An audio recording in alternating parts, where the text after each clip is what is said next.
Elder Tull stood at the grand window of the archive tower, his four-fingered hands clasped behind his back.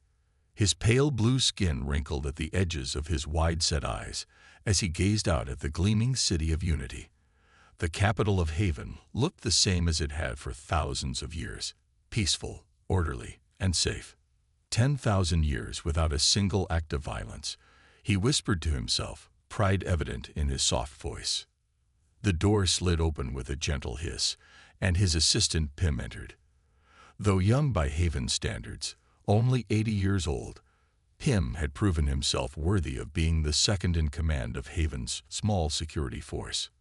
"Elder, the Council is ready for your report on the humans," Pym said with a bow of his head. Tull nodded. "And our guests? Have they left their ship yet?" "No, Elder.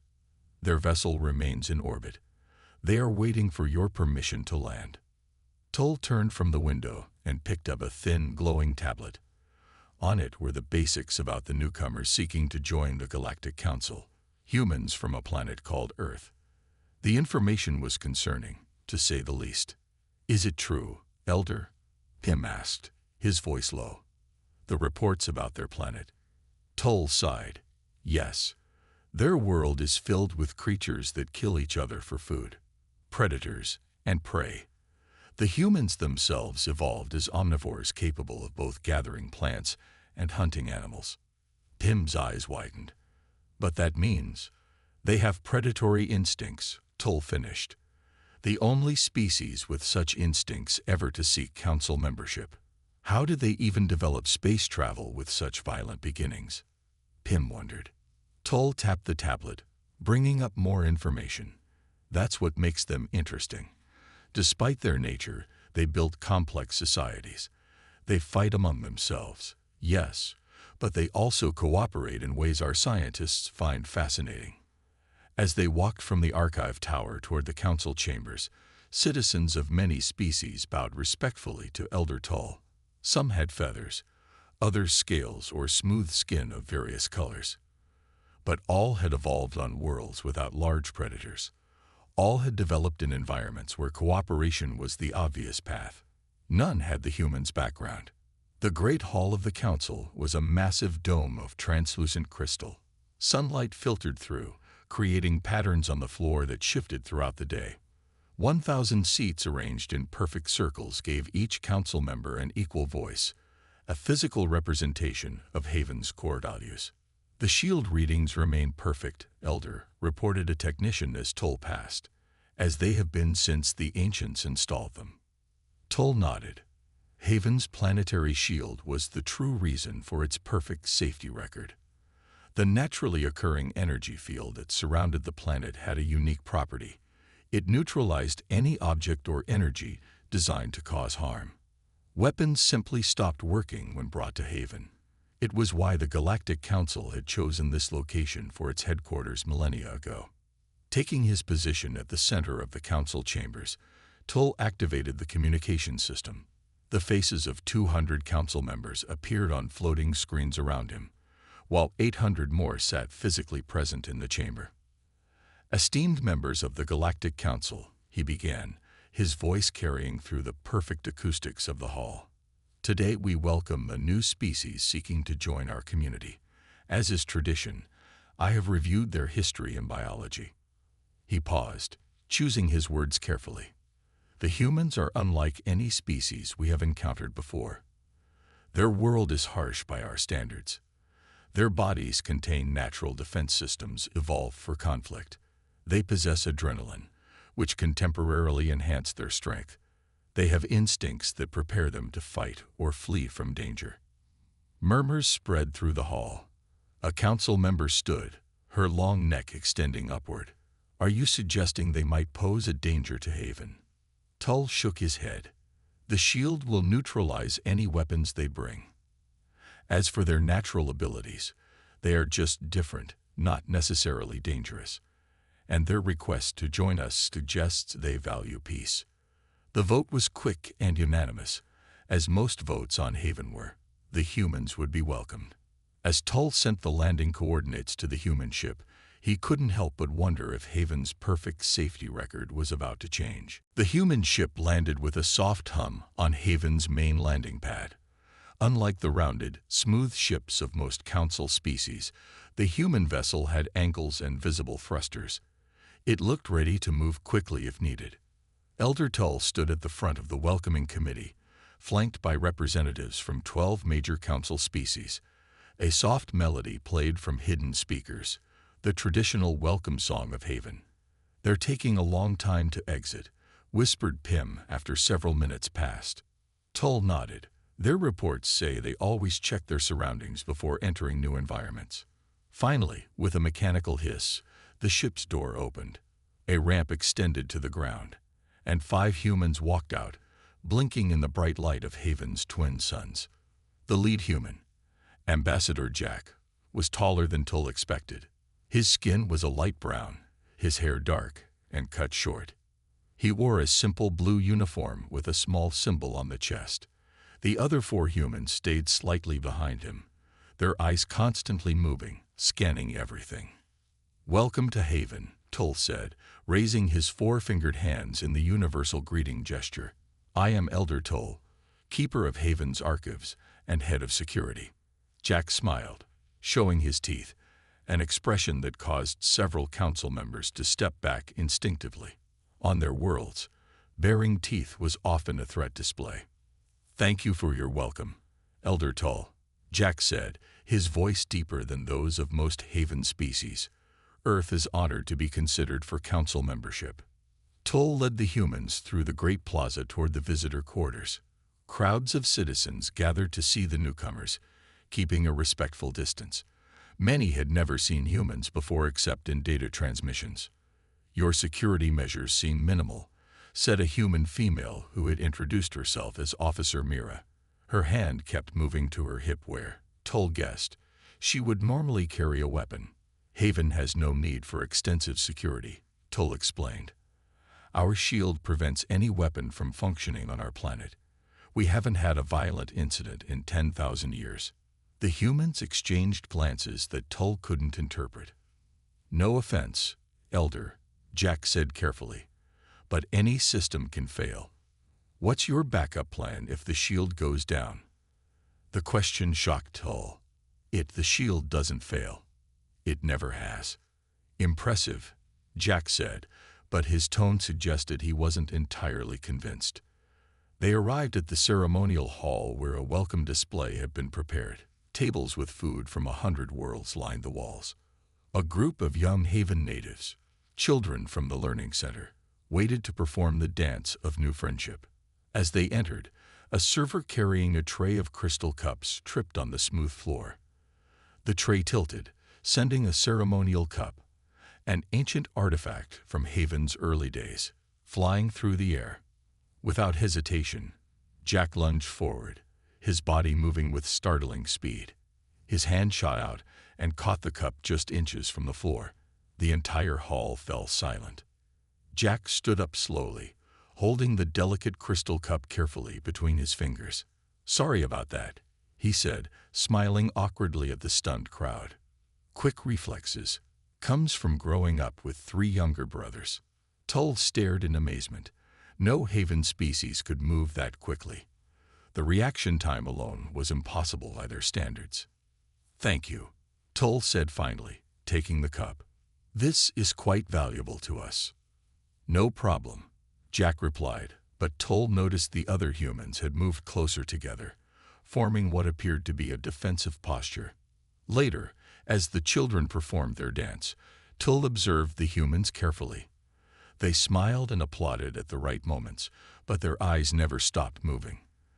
They watched exits, scanned the crowd, noted the positions of everyone in the room. "They act like they're expecting danger," Pym whispered. "Yes," Tull agreed. "I believe they always expect danger. It's part of who they are." As the ceremony ended, Tull couldn't help but wonder what would happen when a species that always prepared for threats met a world that had forgotten what threats even looked like. 3 days after the humans' arrival, Haven prepared for the formal welcome ceremony in the Grand Plaza. It was tradition to officially introduce new species to the full council after they had time to rest and adjust to Haven's atmosphere.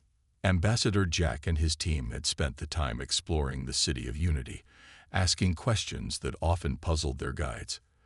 They wanted to know about emergency exits, backup power systems, and evacuation plans, things Haven rarely considered necessary. The humans continue to behave strangely, Him reported to Elder Tull as they supervised the ceremony preparations. Officer Mira asked to inspect our transport hub yesterday. She seemed concerned about the automated systems. Tull sighed. They come from a world where danger is constant. It will take time for them to understand our way of life. The Grand Plaza filled with thousands of beings from across the galaxy. Council members wore their ceremonial robes, and floating lights created patterns in the air above the crowd. The human delegation arrived in simple blue uniforms, standing out among the colorful garments of the other species. Jack smiled as he approached Tull, but the elder noticed the human's eyes constantly scanning the crowd. "Quite a gathering," Jack said. "Your people know how to celebrate." "Peace brings joy," Tull replied. "Today we celebrate the possibility of Earth joining that peace." The ceremony began with music and speeches. Council representatives took turns welcoming the humans, speaking of unity and cooperation.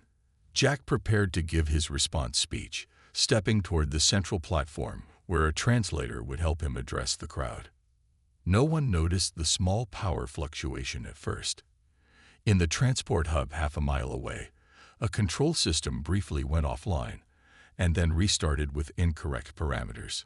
The massive hauling vehicle used for transporting building materials activated on its own. Its guidance system failed, sending it rolling down the main avenue toward the Grand Plaza. By the time the automatic alerts reached the plaza's systems, the vehicle was already entering the ceremony area. Children from Haven's Learning Center were performing the dance of welcome near the plaza entrance when the massive vehicle burst through the decorative archway. The crowd gasped collectively as the hauler, twice the size of a normal transport, rolled directly toward the children, who stood frozen in confusion and fear, emotions rarely felt on Haven. Tull couldn't move. In 10,000 years, nothing like this had ever happened. No emergency protocols existed for this situation. Jack reacted instantly. "Mira, Tom, with me," he shouted. The three humans sprinted toward the oncoming vehicle, moving faster than Tull had ever seen any being move. Officer Mira reached the children first, scooping up two small ones in her arms and pushing others out of the vehicle's path. Tom ran alongside the hauler, looking for a way to stop it. Jack did something no one on Haven could comprehend. He ran directly in front of the vehicle, braced himself, and placed his hands against its front section. His legs dug into the ground, his body straining against the massive weight. The hauler slowed but continued pushing Jack backward, his boots leaving tracks in the plaza's soft surface. Tom jumped onto the side of the vehicle, smashing the external control panel with his elbow. The hauler jerked and began to tilt. With a final surge of strength, Jack pushed upward, helping to tip the vehicle away from the crowd. It crashed onto its side with a thunderous noise that echoed across the silent plaza. Tull rushed forward with medical teams. Jack lay on the ground, breathing heavily. His arm was bent at an unnatural angle, and blood, red, so different from the blue fluid in Tull's own body, seeped from cuts on his hands and face. "The kids," Jack gasped. "Are they safe?" "Yes," Tull said, kneeling beside him. "All are unharmed." The crowd remained silent, staring at the humans with new eyes. Mira stood guard over the children, her body positioned between them and the fallen vehicle. Tom was already examining the hauler's controls, trying to determine what had gone wrong. Elder Tull looked around at the shocked faces of the council members. In one moment, everything had changed. Haven had witnessed something it had forgotten existed.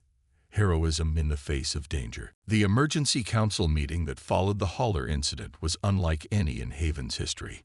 The circular chamber, usually calm and orderly, buzzed with worried voices and frightened questions. "How could this happen?" demanded Council Member Vrill, his feathered crest rising with agitation. No accidents of this magnitude have occurred in thousands of years. Elder Tull stood in the center, trying to maintain order. The transport system experienced a power fluctuation. Our engineers are investigating the cause. And what of these humans? Asked another council member. They displayed abilities no peaceful species should possess. Jack sat in the guest section, his broken arm now set in a medical brace. The Haven doctors had been amazed at how quickly his body had begun healing itself. Next to him, Officer Mira watched the proceedings with narrowed eyes. The humans saved children, Tull reminded the council. Their quick actions prevented tragedy. But did you see how they moved? Vril continued. Their strength, their speed. These are the traits of predators. The shield neutralizes weapons, but what if the humans themselves are weapons? Murmurs of agreement spread through the chamber. Jack leaned toward Mira and whispered something. She nodded and slipped quietly from the room. Tull raised his hands for silence. We have invited the humans as guests. They have shown only helpfulness. I suggest we continue our welcome while investigating the transport malfunction. The council voted to continue diplomatic relations, but many members cast suspicious glances at Jack as they filed out of the chamber. Later that evening, in the human quarters, Jack met with his team. His arm throbbed, but he ignored the pain. What did you find? He asked Mira, who had just returned. I checked the shield generator complex like you suggested, she replied, keeping her voice low. The guards let me in easily. They have no concept of security protocols. I noticed energy fluctuations in the secondary systems, similar to what affected the transport hub. Random malfunction? Asked Tom, who had spent the afternoon examining the damaged hauler. Mira shook her head. Too organized. The patterns suggest deliberate interference, gradually weakening sections of the shield. Jack frowned. Someone's targeting Haven's defenses. The locals won't believe it, Tom said. They're convinced their world is perfectly safe. They think we're the dangerous ones. Can you blame them? Jack sighed.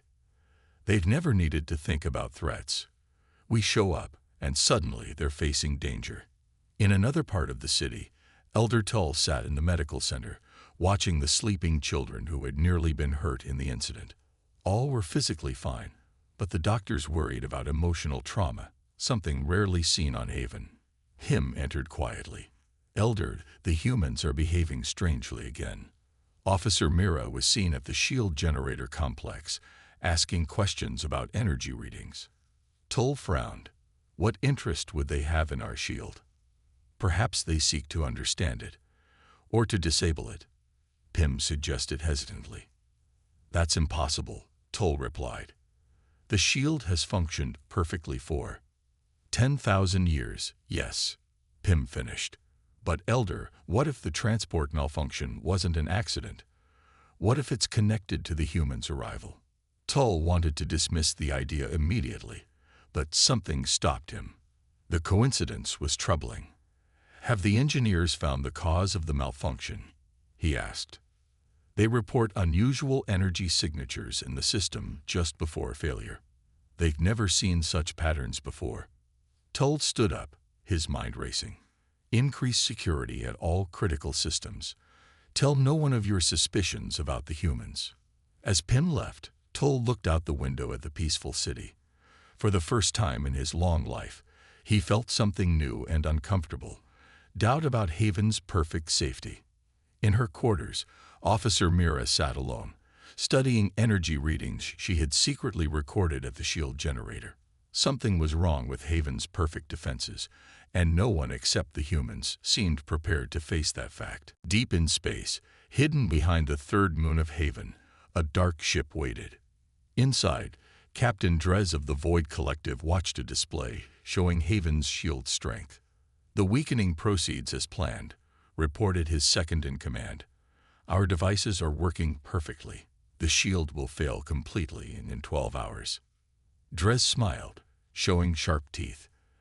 After centuries of planning, we will finally take Haven's treasures. Their technology, their artifacts, their knowledge, all will belong to the Void Collective. "And the inhabitants?" asked the second in command. "They have no concept of defense or fighting." Drez laughed. "They will surrender immediately." Back on Haven, alarms began to sound throughout the city of Unity. The noise startled everyone. The alarms had never activated before, not in thousands of years. In the control center, Elder Tull stared in horror at the main display. Red warning symbols flashed across the screen. "The shield is failing," the chief engineer reported, his hands shaking. "Power levels are dropping across all sectors." "How is this possible?" Tull demanded. "Unknown devices have been placed around the shield generators," the engineer explained. "They are draining power. We never designed systems to detect such things because nothing like this has ever happened," Tull finished. He closed his eyes briefly. "How long until complete failure?" 11 hours, perhaps less." Tull made a decision. "Find Ambassador Jack. Bring him here immediately." When Jack arrived with Officer Mira and Tom, Tull explained the situation. Rather than looking surprised, the humans exchanged knowing glances. "We detected unusual energy patterns yesterday," Mira said. "I tried to tell your security officers, but they dismissed my concerns." "Now you believe us," Jack said quietly. Tull nodded. "We need your help. Haven has no experience with this kind of threat." "First, we need to know who we're dealing with," Jack said, immediately taking charge. "Any ships detected nearby?" The Haven technicians looked confused by the question, but Mira moved to a control panel. After a few moments of studying the system, she pointed to a screen. There, behind the third moon, a ship with its energy signature masked. The Haven engineers looked amazed. "How did you know to look there?" "It's where I would hide if I were planning an attack," Mira replied simply. Tull watched in growing fear. "What do they want?" "Haven is known throughout the galaxy for its wealth and technology," Jack explained. "You've never needed defenses because of the shield. That makes you the perfect target if someone figures out how to disable it." "But our weapons don't work here," Tull said. "Even these attackers won't have functioning weapons once they land." Jack shook his head. "They don't need weapons. They just need to be stronger than your people, who have never learned to defend themselves." Fear spread through the control center as the truth sank in. For 10,000 years, Haven had known perfect safety. That safety had made them completely unprepared for danger. "What do we do?" Tull asked, his voice barely a whisper. Jack looked at Mira and Tom, then back to Tull. "We fight back." "How?" "We have no weapons, no defensive systems, no military." "You have us," Jack said simply. "And we humans know a thing or two about protecting what matters." He turned to a large display showing the city layout. "We need to evacuate the children and elders to the most secure building you have. Then we need to gather volunteers who are willing to learn some very quick lessons in defense." "Will anyone on Haven know how to fight?" Tom asked quietly. Jack looked at the frightened faces around them. "They don't need to know how to fight. They just need to know how to follow instructions from people who do." Outside, the twin suns of Haven began to set, casting long shadows across the peaceful city. In 11 hours, that peace would be shattered forever.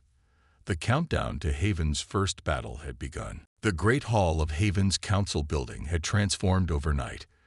Tables that once held ceremonial objects now displayed makeshift tools and equipment. The peaceful delegates who normally filled the space had been replaced by nervous volunteers from various species, all listening intently to Officer Mira. "A weapon is simply a tool," she explained, holding up a long metal pole taken from a maintenance closet. "When the shield fails completely, the Void Collective will bring real weapons. Until then, we use what we have." Jack watched from the side, his broken arm now supported in a stronger brace. Despite his injury, he had worked through the night, organizing Haven's first defense force. Tom had rigged communication systems throughout the city to allow quick warnings when the attack began. Elder Tull approached Jack, his blue skin pale with worry. "Our people are trying, but they've never even thought about fighting before. Most can't understand why anyone would want to hurt others. They don't need to understand violence, Jack replied. They just need to understand protection. Focus on that. They're not learning to hurt, they're learning to protect. Across the room, Tom was working with engineers to create simple alarm systems near landing areas. The shield will fail in sections, he explained. They'll land where the shield weakens first. We need to know exactly where that happens. In his hidden ship, Captain Drez prepared his crew. 50 hardened pirates from a dozen outlaw worlds checked their weapons and gear. Remember, these Haven species are completely defenseless, Drez told them. They've lived so long without threats that they've forgotten what fear feels like. We'll remind them. His second-in-command pointed to a display. Captain, we're detecting unusual activity in the main city. Movement patterns have changed. Drez frowned. What could they possibly be doing? They have no defensive capabilities. The human delegation arrived 3 days ago, the second suggested. Could they be involved? Drez dismissed the concern with a wave. 4 or 5 humans against 50 armed raiders. They're no threat. Back in the city, Jack gathered everyone in the Great Hall. Time was running out. The shield will fail within an hour, he announced. We've prepared as much as possible. Now we need to execute our plan. He pointed to the city map where Tom had marked positions. Teams 1 through 5 will stay near the potential landing sites. Don't engage directly. Use the alarm systems, then fall back to these rally points. Mira took over. Teams 6 through 10 will guard the evacuation centers. Teams 11 and 12 will remain mobile to respond where needed. A Haven citizen raised a trembling hand. What if we can't do this? We're not like you humans. Jack looked at the scared faces around him. You don't need to be like us. You just need to be brave for a few hours. Remember what you're protecting, your homes, your history, your peaceful way of life. Another citizen stood up. I've been studying Haven's archives. 10,000 years ago, before the shield, our ancestors did know how to defend themselves. We've forgotten those skills, but they're part of our heritage too. Jack nodded. Sometimes peace isn't just the absence of conflict. Sometimes it's standing up and saying this matters enough to protect. The shield alarm blared, its tone changing to a higher pitch. Tom checked his equipment. First sector failing now. Southeast landing area. They're coming, Mira announced. Jack looked at Elder Tull. Are your people ready? Tull straightened his shoulders. We're about to find out. Outside, the first Void Collective ship broke through Haven's weakened shield, black against the morning sky. As it descended toward the southeast landing area, it didn't find a helpless population waiting to be conquered. Instead, it found a carefully laid trap. Signal lights flashed, drawing the ship to a specific landing pad. Hidden around the area, Haven citizens waited with improvised tools and barriers, positioned exactly as Mira had taught them, and watching from a nearby building. Tom held a remote control connected to the landing pad's power systems. The first battle for Haven was about to begin. The first Void Collective ship settled onto the landing pad with a hiss of engines. Captain Drez stepped out, followed by 10 armed pirates. They looked around, surprised to see no panicked crowds, no fleeing citizens. Something's wrong, Drez muttered, his hand tightening on his weapon. From his hidden position, Tom pressed a button on his remote control. The landing pad's power systems surged, sending an electrical pulse through the metal surface. The pirates shouted in pain as their weapons sparked and failed. Now, Jack's voice came through the communication devices Mira had distributed. Haven citizens emerged from hiding places, moving with purpose rather than fear. They pushed over barriers that blocked the pirates' escape route. Others used long poles to keep the invaders at a distance. Drez snarled in anger. This is impossible. Haven has no defense force. They do now, Mira said, stepping into view. She held no weapon, but her stance showed she needed none.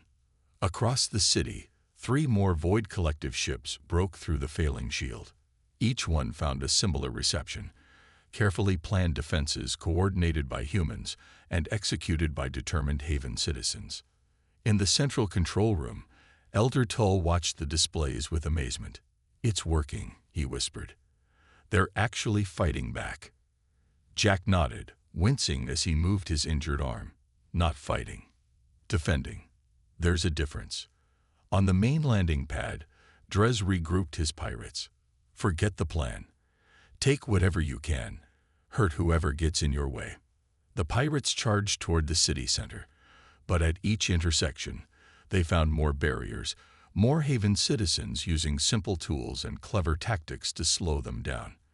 The humans had taught them well, not how to attack, but how to protect. Mira led a group that circled behind the pirates, cutting off their retreat. Tom's jury-rigged communication system allowed the Haven teams to coordinate perfectly, always staying one step ahead of the invaders. After hours of frustration, Drez found himself and his remaining pirates trapped in a plaza, surrounded by hundreds of Haven citizens. None held deadly weapons, but all stood firm, protecting their home. "This ends now," Jack said, walking into the plaza with Elder Tull beside him. Drez laughed bitterly. "How did you do it? These species have no fighting instinct." "They have something stronger," Jack replied. "The instinct to protect what they love."